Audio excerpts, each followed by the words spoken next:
Hello friends, आपका बहुत बहुत स्वागत है हमारे channel law Kumbh where law meets wisdom.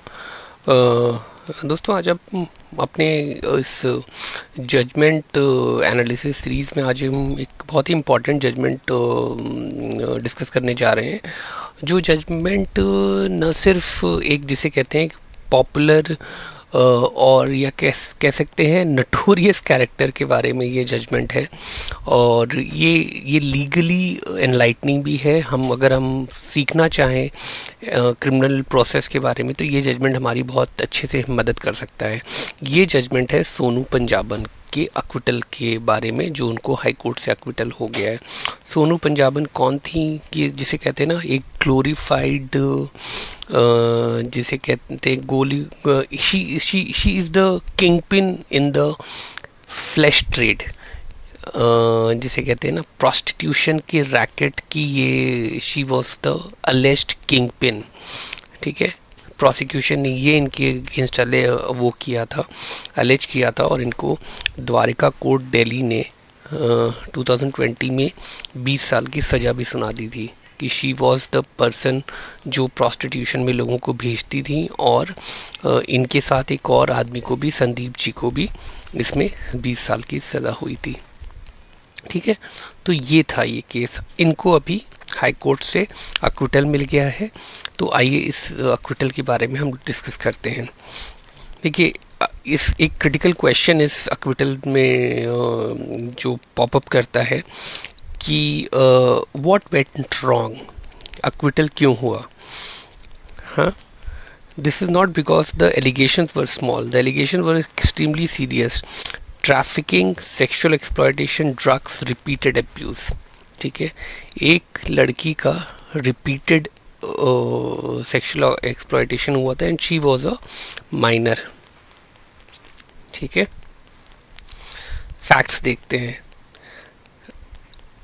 Allegation है कि she was lured, enticed by a boy, फिर उसको घर से ले जाया गया, फिर उसको बेचा गया बहुत बार, मल्टीपल टाइम्स, फिर उसको प्रोस्टिट्यूशन में फोर्स किया गया, फिर फाइनल कंट्रोल उसका था, और वो फाइनल कंट्रोल उसका था सोनू पंजाबन के अंदर।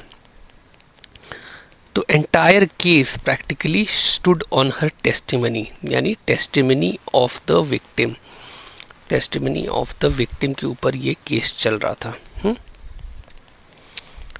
Where the case started breaking. अब देखिए, ट्रायल कोर्ट ने 20 साल की सज़ा सुना दी थी, हाई कोर्ट में कैसे क्या हुआ।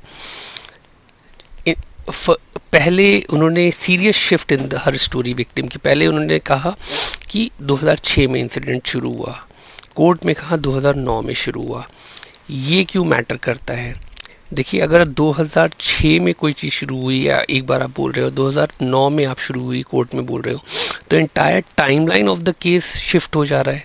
3 साल, 3 साल क्रिमिनल लॉ में एक बहुत बड़ा समय होता है।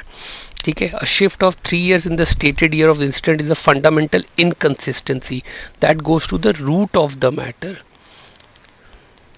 ठीक है, inconsistency, it's not a lapse of memory. अगर आप ये बोलो कि मेरे साथ 2007 में घटना हुई थी, फिर बाद में बोलो 2010 में घटना हुई थी, तो ये 3 साल मतलब आप झूठ बोल रहे हो। हाँ, ये ऐसा कोई ना, 3 साल का गैप कोई ना बता सकता है। 25 साल की ज़िंदगी में कोई 3 साल का ऐसे ही गैप बता देगा। This was the observation of the high court. Rape allegation itself change. पहले बोला कि डायरेक्ट एलिगेशन ऑफ रेप, 164 में बोला no clear allegation made, court में बोला new version, cold drink, unconsciousness, someone told her later. ठीक है, told her letter मतलब ये हियर से है। समवन का क्या मतलब हुआ? समवन मतलब हियर से, hearsay evidence is no evidence, hearsay evidence is no evidence, कि मैंने उससे सुना था जिसको किसी ने कुछ कहा था। आप you are not able to tell the real name. Someone means what? Someone in the eyes of law means no one. Entire trafficking story keep shifting. जो ट्रैफिकिंग का एलिगेशन था, अलग अलग लोगों के नाम लिए, डिफरेंट सीक्वेंस ऑफ इवेंट्स बताए, डिफरेंट रोल बताए लोगों का, same witness but multiple version दिए गए, और सारे वर्जन्स डिफरेंट स्टोरी और न्यू एलिमेंट को लेके ला रहे थे, जो court can not overlook that. Biggest contradiction, final accused. About two person, they exploited her, they helped her, they exploited her again. अब एक्सप्लॉयट किया तो हेल्प कैसे किया?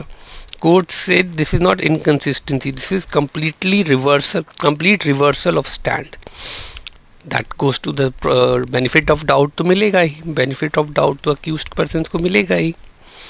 टर्निंग पॉइंट क्या था? Very important. The same girl has filed multiple FIRs. Similar allegation each time. In one case, she even withdrew her complaint. ठीक है, she used different name. हाँ, court didn't say that she is lying. The court said this affects her credibility. Obviously, आप किसी को 20 साल की सज़ा दे रहे हो, तो आपकी जो विटनेस की टेस्टिमनी तो वो होनी चाहिए, जिसे कहते हैं स्पार्कलिंग टेस्टिमनी होनी चाहिए, जिसे कहते हैं without any out of doubt. यहाँ तो डाउट ही डाउट है, डाउट ही डाउट है. कोर लीगल प्रिंसिपल क्या थे?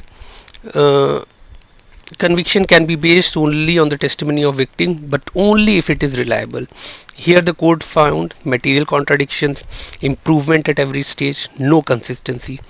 The testimony is not of sterling quality without any out of doubt, crystal clear होना चाहिए. एक शार्प लीगल पॉइंट क्या था? Trial court relied on her later statements to fix earlier contradictions. पहली जो उसने कॉन्ट्राडिक्शन बताए थे विक्टिम ने, उसके बाद में उसके इम्प्रूवमेंट को कोर्ट ने उसको कॉन्ट्राडिक्शन को इग्नोर करने के लिए यूज़ किया. That is not allowed. High court said you can not do that. Section 161 statement can only be use to contradict, not to support the prosecution. See, basic rule है, लेकिन trial courts कभी कभी बहुत ज़्यादा गलती कर देती है. फाइनल रीजनिंग क्या थी? If the foundation itself is unstable you can not build conviction on it. ठीक है, फाउंडेशन ही गलत है, बेस ही गलत है, तो उसके ऊपर आप जो भी कहानी बता रहे हैं that is bound to fall. Benefit of doubt goes to the accused. The outcome, when the court testimony cannot be relied upon, no conviction can stand regardless of the gravity of the allegation. Court testimony is faulty, then the conviction cannot stand. So ultimately, court needs consistency, courts needs reliability, courts need confidence in evidence so as to convict the accused. यहाँ पे trial court ने wrongly convict किया था on the basis of evidence available.